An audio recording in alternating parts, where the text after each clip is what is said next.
आप देख रहे हैं पंजाब केसरी टीवी। हमारे साथ हैं पूर्व मंत्री रहे जगदीश नायर, जो भारतीय जनता पार्टी के होडल से वर्तमान में विधायक हैं। उनसे जानते हैं हरियाणा में चुनावी बिगुल बज चुका है, उनकी किस तरह की तैयारियां हैं, किस तरह से देखते हैं चुनाव को। जी नायर साहब। देखिए, चुनाव हमेशा सीरियस नेस्ता से लड़ा जाता है। चुनाव में हम सीरियस हैं। चुनाव के लिए हम बहुत कठिन से कठिन मेहनत करने के लिए तैयार बैठे हैं और हमारे सारे कार्यकर्ता साथी चुनाव में लगे हुए हैं। चुनाव जैसे ही टिकटें अनाउंस होंगी, टिकटें अनाउंस होते ही हम लोग अपना सारे फील्ड में हमारे सारे कार्यकर्ता एकदम उतर जाएंगे। और अब भी फील्ड में हमारे कार्यकर्ता काम कर रहे हैं, मैं स्वयं भी काम कर रहा हूँ, हमारी टीमें भी काम कर रही हैं, हर पार्टी काम कर रही है। और आज का जो चुनाव का पारा है वो तेज़ी से चढ़ रहा है। आज सब पार्टी के नेता मैदान में खड़े हो गए हैं। अब तो बस बाट देख रहे हैं कि टिकटें अनाउंस हों और अपने जो है ना माइक बजाना चालू करें। मंत्री जी, बात हो रही है कि यहाँ पर हरियाणा में किसी भी आदमी से अगर हम बात करते हैं, हर तीसरा आदमी ये कहता है कि इस बार प्रदेश में बदलाव होगा और कांग्रेस पार्टी की सरकार बनेगी। किस तरह से देखें, क्या कहेंगे? पत्रकार जी, ये एक कांग्रेस के लोगों का जो है ना ड्रामा है और लोगों का नहीं है मत। ये अभी भी ये चर्चाएं हुई थी। पिछली बार सांसद का चुनाव आया था जब कि भाई बदलाव होगा। क्या बदलाव होगा? आज भी बीजेपी सरकार है। और हरियाणा प्रदेश तो एक ऐसा प्रदेश है, बड़ा जो है ना समझदार लोगों का प्रदेश है। इसमें फिर तीसरी बार मेरी बात नोट कर लेना, तीसरी बार सरकार भारतीय जनता पार्टी की बनेगी। भारतीय जनता पार्टी ने काम किया है, काम दिखता है, आज विकास दिख रहा है। ये विकास की जो चर्चाएं होती हैं, लोगों का मन बड़ा जो है ना इसके प्रति साफ है कि तीसरी बार भारतीय जनता पार्टी को बनाएंगे। मंत्री जी, लोकसभा चुनाव में पहले 10 सीटें थी भारतीय जनता पार्टी के पास में, 10 से 5 पर आ गए। नुकसान तो हुआ है। लोकसभा सीट का जो विषय था वो अलग था, सारी पार्टियां मिलकर लड़ रही थी।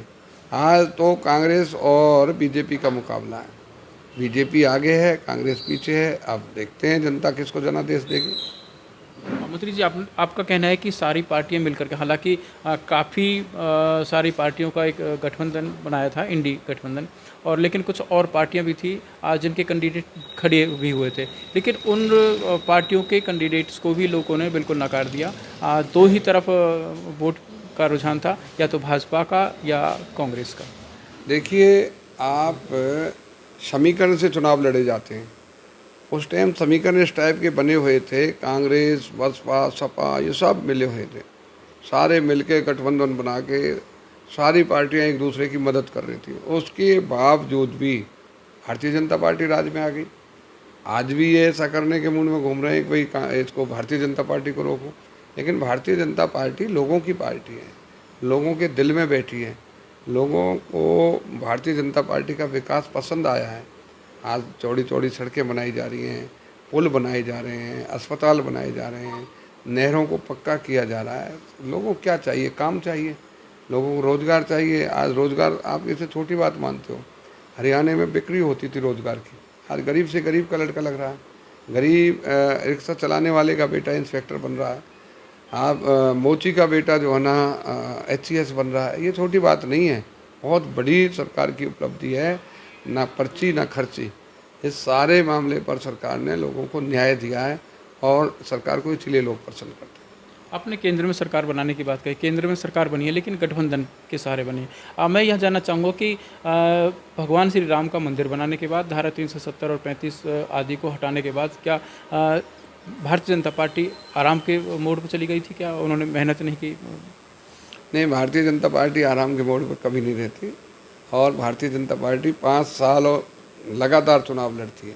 चुनाव बंद होने के बाद भारतीय जनता पार्टी के कार्यकर्ता अपनी डायरी उठा लेते हैं और अपना काम करना चालू कर देते हैं। राम मंदिर का जो मुद्दा था, लोगों ने राम मंदिर को बहुत अच्छा माना। हमारा हिंदू धर्म में सबसे बड़ा जो है ना ये मुद्दा था कि राम मंदिर हमारा बनेगा। भारतीय जनता पार्टी ने अपना वचन निभाया, वचन दिया था कि हम आएंगे और राम मंदिर रामलला को मंदिर में बिठाएंगे, तो आज वो पूरा किया।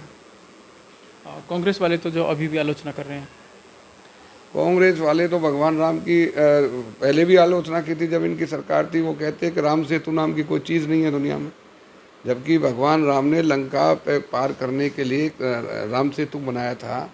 और वो पत्थरों से बना हुआ पुल आज भी वो दिखाई देता है, वहाँ उसके उदाहरण हैं।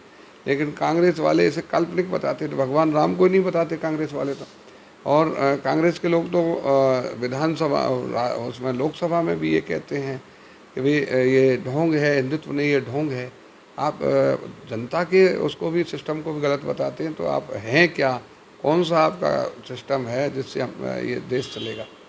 मंत्री जी, आप हरियाणा सरकार में यानी कि हरियाणा में 2 बार मंत्री रहे हैं और आपके अगेंस्ट चुनाव लड़ने वाले उदय भान पहले चेयरमैन ज़रूर रहे हैं, लेकिन जो आपके हिसाब से आपके मुकाबले में तब कमज़ोर माने जाते थे।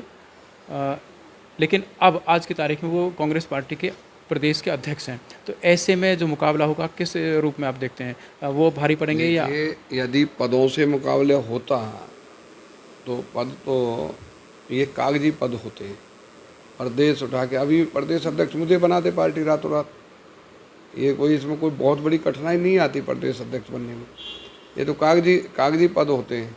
लेकिन जो जनता का पद होता है, विधायक, जनता विधायक बनाती है। अब जनता ने मुझे यहाँ मैंडेट दिया, जनता ने मुझे यहाँ जनादेश दिया, मैं विधायक बन गया। पिछला उदाहरण तो यही है, उदयवान जी को नहीं दिया, मुझे दे दिया। अब उदयवान जी, मैं मानता हूँ बड़े नेता हैं उदयवान जी, भाई एक राष्ट्रीय पार्टी के प्रदेश के अध्यक्ष हैं, लेकिन उसका मतलब ये नहीं होता पहले प्रदेश अध्यक्ष सारे हारे हैं हरियाणा के। आप उठा के देखिए इतिहास, जिस प्रदेश अध्यक्ष ने विधानसभा चुनाव लड़ा वो यहाँ से हार के गया। लेकिन प्रदेश अध्यक्ष की हमारे जो माननीय उदयवान जी हैं, वो तो नकली प्रदेश अध्यक्ष हैं, पीछे तो कोई और है। ये तो कोई फैसला ही नहीं ले पाते।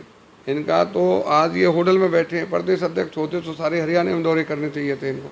ये तो डरे बैठे हैं कि मेरी सीट ना निकल जाए मेरे हाथ से। इसलिए प्रदेश अध्यक्ष वाला रोल केवल ये नकली ड्रामा कर रहे हैं। प्रदेश अध्यक्ष तो इनका अंदर खाने कोई और है। और प्रदेश अध्यक्ष की तो बहुत पहलू होती है, ये अपने पद की गरिमा को ना मान के पूरे हरियाणा में किसी खिलाफ ना बोल के मेरे खिलाफ बोलते हैं, जो कि इनको नहीं बोलना चाहिए। हरियाणा के किसी बड़े लीडर के खिलाफ बोलें, मेरे खिलाफ बोलते रहते हैं, मेरे पीछे पड़े रहते हैं। इससे सब स्पष्ट जाहिर होता है इतने बड़े नेता को इतने छोटे नेता से डर क्यों लग रहा है।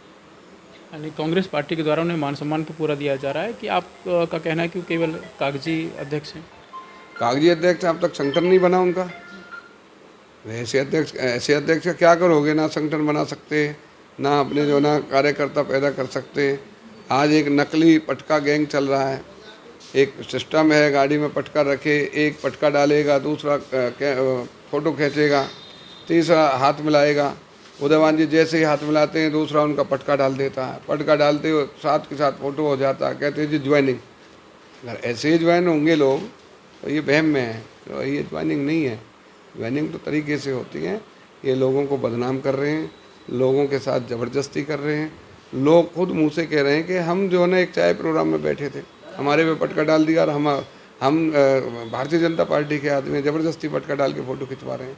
ऐसा इनको शोभा नहीं देता। बड़े लीडर हैं, इनको झूठ की राजनीति नहीं करनी चाहिए। इन्होंने अभी सरपंचों के बारे में बताया था, 45 सरपंचों में से मंच पर 43 सरपंच हैं।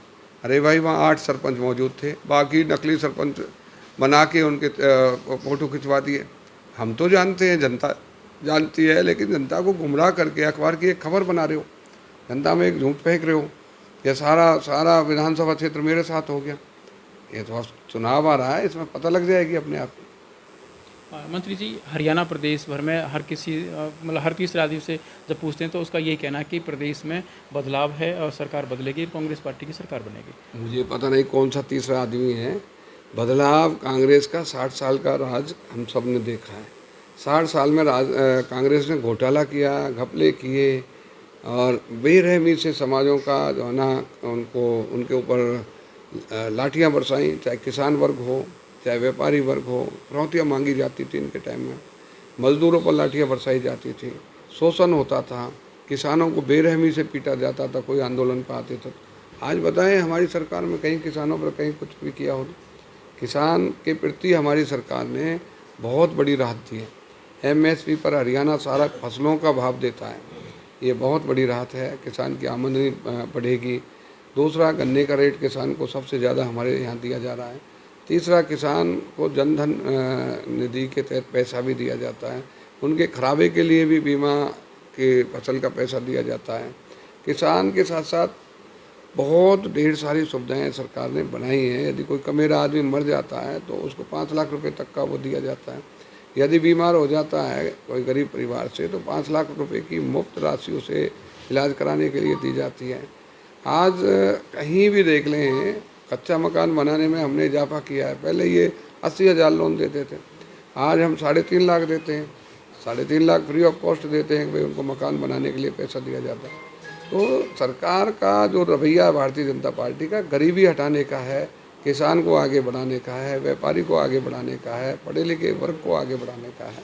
इन्होंने तो देश का नाश कर दिया था। सारे नेता इनके घपले घोटालों में लग गए थे, सारे नेताओं ने भ्रष्टाचार किया था, सारे नेताओं एक दो नेताओं की तो ऐसी चर्चाएं भी आई थी कि नेताओं की, जो मैं पर्सनल करेक्टर पर नहीं बोल सकता, लेकिन ये भी चर्चाएं आई थी। गैंग रेप इनके टाइम में बहुत ज़्यादा हुए थे और गरीब लोगों पर अत्याचार हुए थे। मिर्चपुर में कांड हुआ, आपने गोहना में कांड हुआ, गुड़गामा में लाठियां बरसाई गई गरीबों पर, मजदूरों पर, जो हीरो होंडा के मजदूर थे मारुति के, उन पर लाठियां बरसाई गई थी। कहीं कोई सुनने वाला नहीं था। आज ये बात करते हैं गरीब हितैषी बनने की। 60 साल इनको दिए थे, क्यों नहीं इन्होंने गरीबी दूर हटाई? गरीबी ऐसे दूर हटेगी जैसे माननीय नरेंद्र मोदी जी हटा रहे हैं।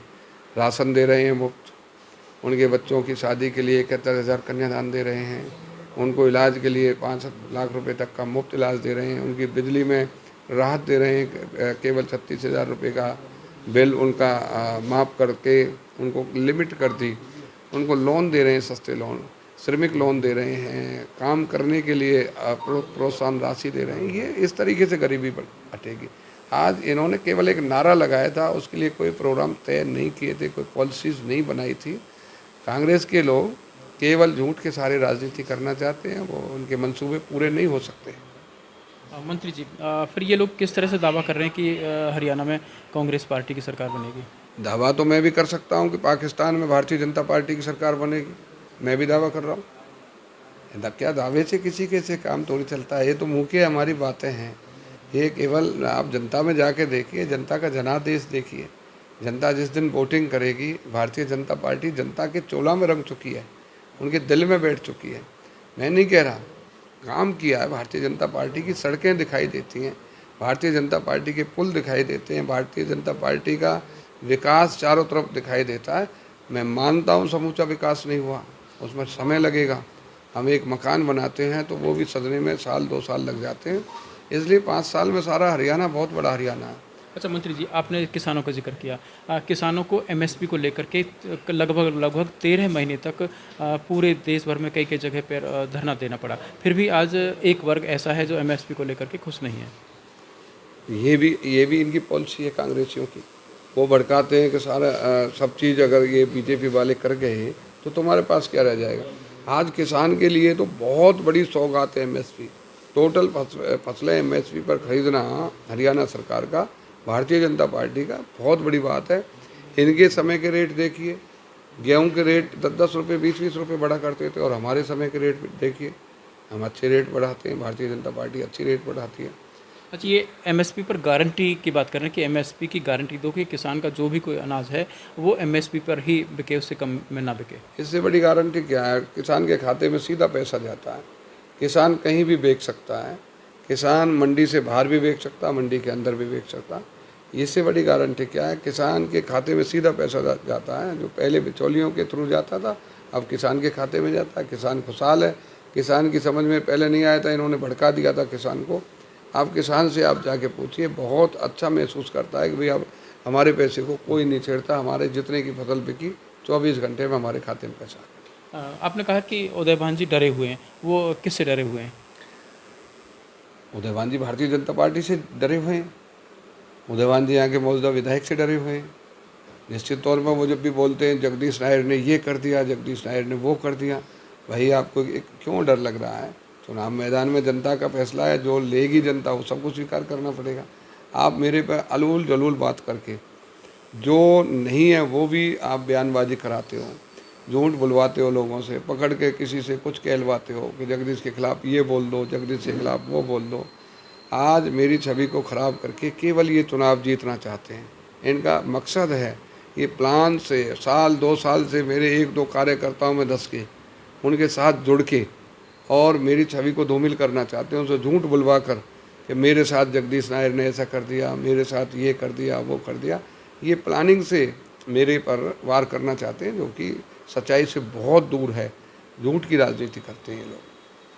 ये थे हमारे साथ में पूर्व मंत्री जगदीश नायर, जो भारतीय जनता पार्टी के होडल से वर्तमान में विधायक है। इनका कहना है कि जो यहाँ पर होडल से जो नेता हैं, कांग्रेस पार्टी के प्रदेश का अध्यक्ष भी हैं, वो भारतीय जनता पार्टी के नाम पर डरे हुए हैं, लेकिन पिछले करीब 2-2.5 साल से इनके खिलाफ झूठी अफवाहें फैला करके एक साजिश रच करके और इनको कमतर इनकी यानी कि जगदीश नायर जी की लोकप्रियता को कम करना चाहते हैं, लेकिन ऐसा नहीं होगा। लोग जानते हैं, सबको पता है। और इनका यही कहना है कि उदय भान जी खुद डरे हुए हैं, उन्हें डर है कि कभी ऐसा ना हो कि वो चुनाव हार जाएं। और इनका ये भी कहना है कि अब तक कांग्रेस पार्टी के जो भी अध्यक्ष रहे हैं वो हमेशा चुनाव हारे हैं। तो इनका कहना है कि हरियाणा में भारतीय जनता पार्टी तीसरी बार फिर सरकार बनाएगी और 50 से 55 सीटें जीत करके प्रदेश में सरकार बनेगी। पंजाब केसरी टीवी के लिए साथी कैमरा पर्सन करण के साथ गुरुदत्त गर्ग, होडल। हमसे जुड़े रहने के लिए हमारे YouTube चैनल को सब्सक्राइब करें और नई वीडियो की नोटिफिकेशन के लिए बेल आइकॉन को दबाएं। अगर आप ये वीडियो Facebook पर देख रहे हैं तो लाइक जरूर करें और ज्यादा से ज्यादा शेयर करें। धन्यवाद।